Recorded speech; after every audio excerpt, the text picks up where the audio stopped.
Dear students, welcome to the today lecture of SDLM Sales Distribution and Logistics Management Unit 2nd Module 2nd lecture number 13. In lecture number 13 we will discuss two topics. First of all we will discuss analyzing market potential, and after that we will discuss analyzing sales potential. Market potential is also known as the market demand.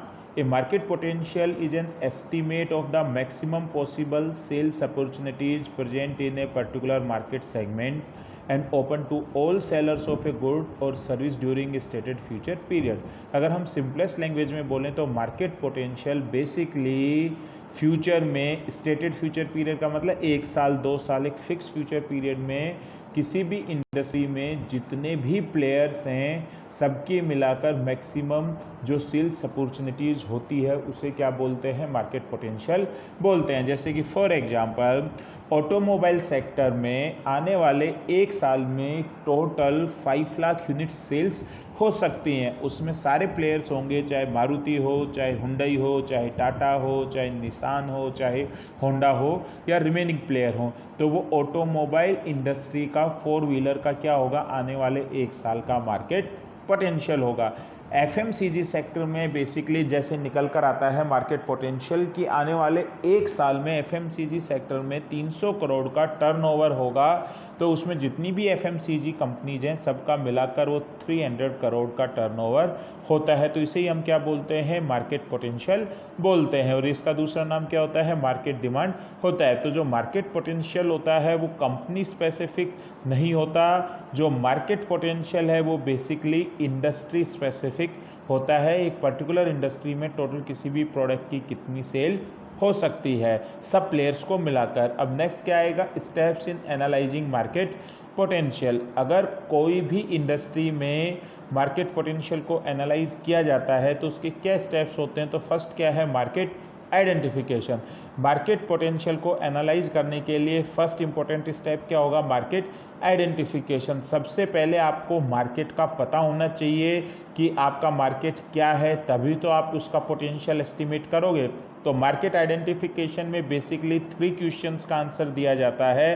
Who buys the product, who uses it, who are the prospective buyer and of user. कि कौन आपके product को use करता है, कौन आपके product को purchase करता है, कौन है वो आपके प्रोडक्ट के प्रोस्पेक्टिव बायर या यूजर हैं। जैसे कि फॉर एग्जांपल कोई कंपनी है वो हैचबैक सेक्टर में, हैचबैक कार में इंडस्ट्री का मार्केट पोटेंशियल को आइडेंटिफाई करना चाह रही है, तो सबसे पहले वो इनकम के बेस पर देखेगी कि किस इनकम ग्रुप के कस्टमर्स हैं वो हैचबैक गाड़ियों को परचेज करते हैं। उन्हें वो अपने पर्सनल यूज के लिए यूज़ ले रहे हैं या फिर टैक्सी पर्पज़ के लिए यूज ले रहे हैं। गवर्नमेंट जॉब वाले हैं, प्राइवेट जॉब वाले हैं, बिजनेसमैन हैं, मिडिल क्लास में किस ऑक्यूपेशन के लोग हैं, कौन सा 4 व्हीलर प्रेफर कर रहे हैं, एचयूवी परचेज कर रहे हैं, हैचबैक परचेज कर रहे हैं, सेडान परचेज कर रहे हैं। तो इससे आपको मार्केट का क्या आ जाता है, आइडेंटिफिकेशन आ जाता है।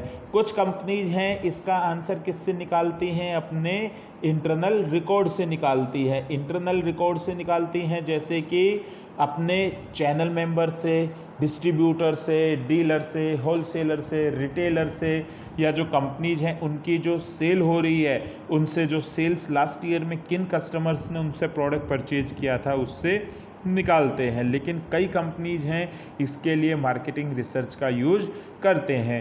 कंज्यूमर गुड्स मार्केट में जो मार्केट आइडेंटिफिकेशन किया जाता है वो किया जाता है एज के बेस पर, जेंडर के बेस पर, एजुकेशन के बेस पर, इनकम के बेस पर और सोशल क्लास के बेस पर। और जो इंडस्ट्रियल गुड्स है उसमें जो मार्केट है उसका आइडेंटिफिकेशन किया जाता है फर्म के साइज़ के बेस पर, जियोग्राफिकल लोकेशन के बेस पर, टाइप एंड इंडस्ट्री के बेस पर कि कहाँ पर आपके जो कस्टमर्स हैं उनका मिडिल साइज फर्म है, लार्ज साइज फर्म है, स्मॉल साइज फर्म है, एक जगह पर कंसंट्रेटेड हैं या स्कैटर्ड हैं, या सर्विस सेक्टर है, एजुकेशन सेक्टर है, मैन्युफैक्चरिंग सेक्टर है। इसके अकॉर्डिंग है आप अपने मार्केट को आइडेंटिफाई कर सकते हो। अब जो सेकेंड पॉइंट आएगा मार्केट आइडेंटिफिकेशन के बाद मार्केट पोटेंशियल में, वो आता है मार्केट मोटिवेशन। कि जो आपके कस्टमर्स हैं वो उस इंडस्ट्री में उस प्रोडक्ट को क्यों परचेज कर रहे हैं। जैसे कि फॉर एग्जांपल मिडिल क्लास वाले हैं जो बेसिकली कंपनीज में मिडिल पोजीशन पर हैं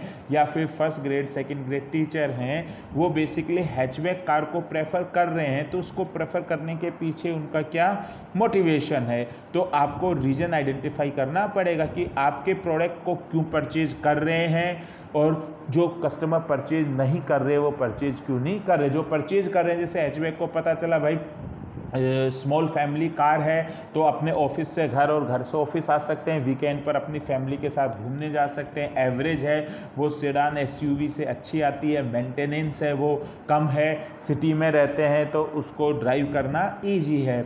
और जो लोग परचेज नहीं कर रहे उनके पीछे क्या रीज़न हो सकता है भाई कि उनकी या तो फैमिली बड़ी है या वो रूरल एरिया में जाते हैं तो वहाँ पर उबड़ खाबड़ सड़कों पर हैचबैक गाड़ी प्रेफर नहीं कर पा रही, या उनका सोसाइटी में स्टेटस हाई है तो अपने स्टेटस को दिखाने के लिए एसयूवी या महंगी गाड़ियों को परचेज कर रहे हैं। तो सेकंड आपका मार्केट पोटेंशियल में क्या आ गया, मार्केट मोटिवेशन। अब थर्ड आ जाता है analysis of market potential. Basically market potential को एनालिसिस करने के लिए दो अप्रोच हैं, टॉप डाउन अप्रोच और बॉटम अप अप्रोच। तो जो टॉप डाउन अप्रोच है उसमें जो टॉप मैनेजमेंट है वो बेसिकली जो मैक्रो एक्सटर्नल एनवायरनमेंट फैक्टर्स हैं जैसे जीडीपी, डेमोग्राफिक डेटा, इनकम, उसके बेस पर मार्केट पोटेंशियल को एनालिसिस करता है। जैसे कि अगर किसी कंट्री की जीडीपी इंक्रीज हो रही है इसका मतलब उस इंडस्ट्री में ज़्यादा प्रोडक्ट्स की सेल होगी। अगर लोगों की इनकम इंक्रीज हो रही है उस क्लास में तो इसका मतलब आपके जो प्रोडक्ट हैं उस इंडस्ट्री में वो प्रोडक्ट्स की सेल ज़्यादा होगी। सेकंड क्या, एनवायरनमेंट ऐसे देख क्या कह जा सकता है जैसे कि भाई फॉर एग्जांपल देखा कोविड-19 की वजह से ऑनलाइन का मार्केट इंक्रीज हो रहा है, तो जो अगर आपका प्रोडक्ट ऑनलाइन इंडस्ट्री में है तो ऑनलाइन इंडस्ट्री की क्या होगी, ग्रोथ होगी। तो ये टॉप मैनेजमेंट है वो मैक्रो एनवायरमेंटल फैक्टर के बेस पर डिसाइड करता है। सेकेंड क्या आ जाएगी आपकी, बॉटम अप अप्रोच। तो इसमें माइक्रो एनवायरमेंटल फैक्टर्स हैं उनको यूज किया जाता है, और ये लोअर लेवल मैनेजमेंट है वो इसके थ्रू मार्केट पोटेंशियल को एस्टिमेट करता है। तो इसमें दो होंगे पॉइंट्स जिनके थ्रू हम मार्केट पोटेंशियल को एस्टिमेट करते हैं, एक तो एबिलिटी टू बाय और विलिंगनेस टू बाय, कि जो आपके कस्टमर्स हैं वो जो प्रोडक्ट्स परचेज कर सकते हैं तो उनके अंदर उस प्रोडक्ट को परचेज करने की एबिलिटी है या नहीं है, और अगर एबिलिटी है तो उसके बाद विलिंगनेस है या नहीं है। जैसे कि फॉर एग्जाम्पल डेवलप कंट्रीज़ में जो कार हैं उन कार का मार्केट पोटेंशियल डाउन हो रहा है क्योंकि वहाँ के लोगों के पास एबिलिटी टू बाय तो है लेकिन विलिंगनेस टू बाय नहीं है। क्यों? क्योंकि सबके पास गाड़ियाँ हैं घर में, तो अब वो और ज़्यादा गाड़ी नहीं चाहते हैं, अब वो पब्लिक ट्रांसपोर्ट पर ज़्यादा फोकस कर रहे हैं, तो वहाँ पर मार्केट पोटेंशियल क्या होगा, कम होगा। इंडिया जैसी डेवलपिंग कंट्री में लोगों के पास क्योंकि इनकम बढ़ रही है तो उनकी एबिलिटी टू बाय भी इंक्रीज हो रही है और विलिंगनेस टू बाय भी इंक्रीज हो रही है। तो इसे कौन सी अप्रोच बोलते हैं, बॉटम अप अप्रोच बोलते हैं।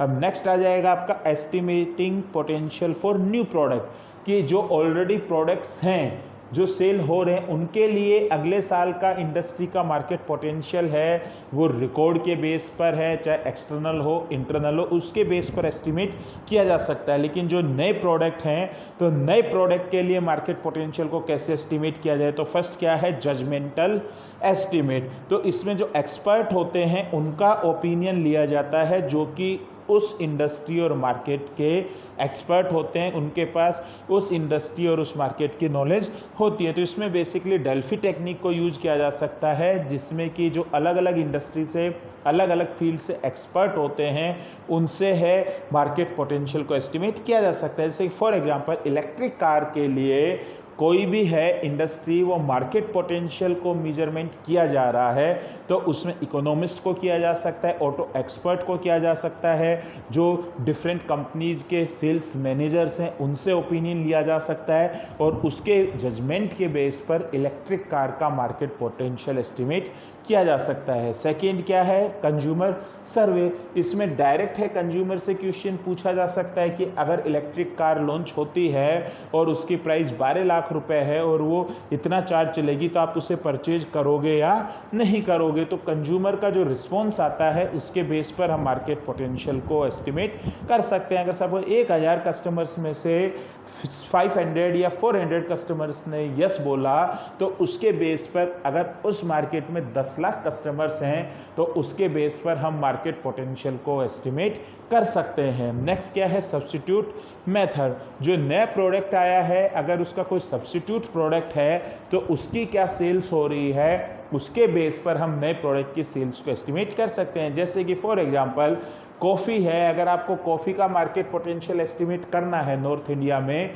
तो यहाँ पर जो टी की सेल्स हो रही है उसके बेस पर आप कॉफ़ी की सेल्स को एस्टिमेट कर सकते हो। इसी तरह इलेक्ट्रिक कार के लिए पेट्रोल और डीजल की कारें हैं वो सब्स्टिट्यूट प्रोडक्ट हैं, तो अगर इलेक्ट्रिक कारों की सेल इंक्रीज होगी तो पेट्रोल और डीजल की गाड़ियों की सेल्स डाउन होगी। तो हम इलेक्ट्रिक कार की सेल्स को पेट्रोल और डीजल की कार्स के सेल्स के बेस पर मार्केट पोटेंशियल कर सकते हैं। तो इस तरह से कोई ऑर्गेनाइजेशन है वो मार्केट पोटेंशियल को एस्टिमेट करती है। तो इसी के साथ आपका ये जो एस्टिमेटिव मार्केट पोटेंशियल वाला पार्ट है वो कंप्लीट हो गया। अब जब नेक्स्ट पार्ट आएगा वो आएगा एनालाइजिंग सेल्स पोटेंशियल, वो अपन इस लेक्चर के पार्ट सेकंड में डिस्कस करेंगे। Thank you very much.